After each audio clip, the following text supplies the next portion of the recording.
Bagaimana jika pemilu 2024 menerapkan proporsional tertutup? Salam demokrasi, jumpa lagi dalam video Election House, kali ini dengan judul Jika Pemilu 2024 Menerapkan Proporsional Tertutup. Sebelum ke pembahasan, jangan lupa like, share, dan subscribe channel YouTube Rumah Pemilu, agar channel ini terus bertumbuh. Bagaimana jika Mahkamah Konstitusi mengubah sistem pemilu proporsional terbuka menjadi tertutup, lalu diterapkan pada pemilu 2024? Jawabannya, hasil pemilu akan sangat berubah dibanding 3 pemilu nasional sebelumnya. Sistem proporsional tertutup akan mengubah jumlah partai politik dan sistem kepartaian dalam Dewan Perwakilan Rakyat. Jika kita merujuk rataan dari berbagai hasil survei elektabilitas, maka hanya ada 7 partai yang bisa melampaui ambang batas parlemen 4% untuk masuk DPR. Rataan survei yang dirujuk konten ini berasal dari 5 lembaga survei pada akhir 2022. 5 lembaga survei itu adalah Carta Politika, SMRC, Indikator, Lembaga Survei Indonesia, dan Poltreking. 7 partai yang kemungkinan masuk DPR 2024 adalah PDIP, Gerindra, Golkar, Demokrat, PKB, PKS, dan Nasdem. Rataan elektabilitas setiap partai ini yaitu PDIP 24,4%, Gerindra 10,9%, Golkar 10,2%, Demokrat 8,8%, PKB 7,4%, PKS 6,1%, dan Nasdem 4,1%. Jika rataan elektabilitas partai tersebut dikonversi berdasarkan 580 kursi DPR, maka tiap partai secara proporsional akan mendapat kursi DPR dengan pembagian sebagai berikut. PDIP 197 kursi, Gerindra 88 kursi, Golkar 82 kursi, Demokrat 71 kursi, PKB 60 kursi, PKS 49 kursi, dan Nasdem 33 kursi. Dari penghitungan tersebut, kita bisa mengetahui partai apa saja yang diuntungkan atau malah dirugikan dengan penerapan sistem proporsional tertutup. Partai yang paling diuntungkan adalah PDIP, karena bertambah 69 kursi dari 128 kursi hasil pemilu 2019 menjadi 197 kursi hasil pemilu 2024. Yang paling dirugikan adalah PAN dengan 44 kursi hasil pemilu 2019 menjadi tidak punya kursi sama sekali pada pemilu 2024. Karena PAN tidak lolos ambang batas parlemen 4%. Senasib dengan PAN, P3 yang punya suara elektabilitas 3,1% harus kehilangan semua kursi DPR hasil pemilu 2019 lalu.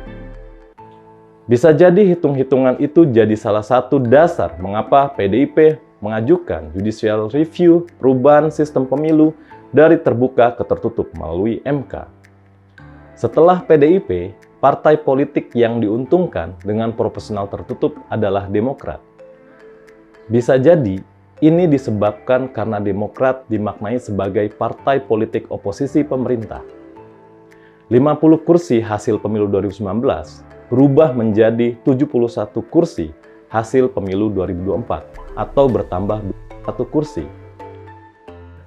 Multipartai moderat. Dari komposisi kursi itu, kita bisa mendapat angka sistem kepartaian DPR 2024. Penghitungan sistem kepartaian ini berdasar rumus Effective Number of Parliamentary Parties atau INPP. Hasil penghitungannya akan dikelompokkan sesuai angkanya. INPP berangka 1 berarti masuk kelompok sistem kepartaian tunggal. Jika INPP berangka 2, berarti ada 2 partai kuat dan relatif berimbang dalam parlemen. Sehingga ini masuk kelompok sistem kepartaian dwipartai yang biasa dimodelkan dengan Demokrat Republik di Amerika Serikat. Jika INPP lebih dari 2, berarti ada lebih dari 2 partai kuat dan relatif imbang di dalam parlemen. Sehingga ini masuk dalam kelompok sistem kepartaian multipartai yang biasa dimodelkan dengan sistem kepartaian di parlemen Belanda dan Jerman. Sistem kepartaian multipartai lalu dibagi menjadi 2. Pertama, multipartai moderat dengan nilai INPP 3-5. Kedua, multipartai ekstrem dengan nilai INPP lebih dari 5. Angka INPP tersebut tidak sama dengan jumlah partai politik pada surat suara dan di dalam parlemen. Surat suara bisa jauh lebih banyak menampung partai politik. Lalu, partai politik yang masuk parlemen pun bisa jauh lebih banyak jumlahnya dibanding angka INPP. Contohnya, pada pemilu 1999, partai politik peserta pemilu pada surat suara berjumlah 48 partai politik. Lalu, partai politik yang masuk DPR ada 21 partai. Tapi, nilai INPP-nya berangka hanya 4,7. Sehingga, angka ini masuk ke dalam sistem kepartaian multipartai moderat. Sejak Indonesia menerapkan sistem proporsional semi terbuka pada pemilu DPR 2004 dengan besaran daerah pemilihan 3-12 kursi, dihasilkan DPR bersistem kepartaian multipartai ekstrim dengan angka 7,1. Lalu, pada pemilu DPR 2009, 2014, dan 2019 dengan sistem proporsional terbuka dan daerah pemilihan 3-10 kursi, tetap menghasilkan multipartai ekstrim 6,1, 8,2, dan 7,5. Sistem proporsional tertutup akan mengakhiri tren multipartai ekstrim Indonesia menjadi multipartai moderat. Nilai INPP-nya kemungkinan akan ada di kisaran 5. Kita bisa buktikan ini dengan simulasi menggunakan data elektabilitas partai untuk pemilu 2024. Nilai INPP 5,1 berarti pemilu 2024 dengan sistem proporsional tertutup berhasil menciptakan sistem kepartaian multipartai moderat. Nilai sistem kepartaian moderat ini jadi hasil yang diciptakan dari negara penganut sistem multipartai. Apalagi, Indonesia juga menerapkan sistem pemerintahan presidensial yang berkecenderungan melahirkan pemerintahan terbelah.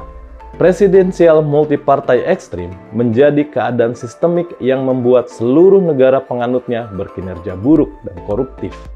Menghindari multipartai ekstrim yang terbentuk di parlemen memang tidak menjamin suatu negara bisa lebih baik dalam demokrasi. Tapi, tidak ada negara yang baik berdemokrasi dan bisa sejahtera dengan menerapkan sistem kepartaian multipartai ekstrim. Jika kita merujuk pada sejumlah indeks negara-negara dalam demokrasi atau kebebasan dari Freedom House dan bersih dari korupsi dari Transparansi Internasional, kita bisa berkesimpulan bahwa peringkat negara-negara antar indeks relatif mirip. Bila kita kaitkan dengan sistem politik, didapat temuan tidak ada negara yang pemerintahannya berjalan baik punya sistem kepartaian multipartai ekstrim. Itu jadi bagian sebab hilangnya oposisi dalam DPR. Multipartai ekstrim berkonsekuensi pada kecairan ideologi partai di DPR karena banyak partai yang persentase kursinya relatif imbang.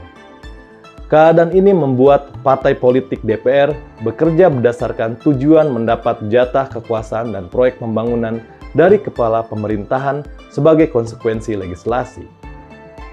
Hasil simulasi dalam tulisan ini kemungkinan akan mirip dengan hasil pemilu 2024 yang sebenarnya. Selama ini, hasil survei elektabilitas partai politik amat berbeda dengan persentase perolehan suara hasil pemilu yang ditetapkan resmi oleh Komisi Pemilihan Umum. Sebabnya, ada perbedaan mendasar karena pertanyaan survei elektabilitas partai politik tidak relevan dengan sistem pemilu yang diterapkan, khususnya pemilu 2009, 2014, dan 2019. Pertanyaan survei elektabilitas partai politik kurang lebih adalah sebagai berikut. Bapak, Ibu, seandainya sekarang adalah hari pemungutan suara, maka partai politik apa yang akan dipilih? Pertanyaan ini hanya relevan dalam sistem pemilu proporsional tertutup. Padahal, kenyataan pada 2009, 2014, dan 2019 yang diterapkan dalam pemilu DPR adalah sistem proporsional terbuka. Pemilih bisa memilih langsung tiap nama calon legislatornya. Memang, inkonsistensi sistem proporsional terbuka di Indonesia membolehkan pemilih memilih nama atau lambang partai politik. Tapi jumlah pemilih ini jumlahnya sedikit. Ketidaksesuaian pertanyaan survei elektabilitas dengan penerapan sistem pemilu jadi penjelasan mengapa hasil survei pemilu legislatif relatif tidak akurat. PKS, PAN, Nasdem, bahkan P3 bisa diprediksi tidak lolos parliamentary threshold untuk masuk DPR. Kenyataannya, daftar caleg yang disusun oleh semua partai bisa mempengaruhi perolehan suara yang lebih, sehingga hasilnya jauh berbeda dengan hasil survei elektabilitas. Pada surat suara hari H pemungutan suara, pemilih jauh lebih banyak yang memilih langsung nama caleg, bukan nama atau lambang partai politik. Alasannya, bisa karena kualitas, identitas, kekerabatan, popularitas, cantik atau ganteng, politik uang, atau gabungan dari pertimbangan ini. Jadi, dari simulasi proporsional tertutup pemilu DPR 2024 itu, apakah kita akan menerima proses dan hasil yang sebenarnya nanti? Sekian video Election House kali ini. Jika ada saran atau kritik, silakan ketik di kolom komentar. Jangan lupa like, share, dan subscribe channel YouTube Rumah Pemilu. Saya Usep Hasan Sadikin, undur diri. Sampai jumpa di video Election House berikutnya. Terima kasih.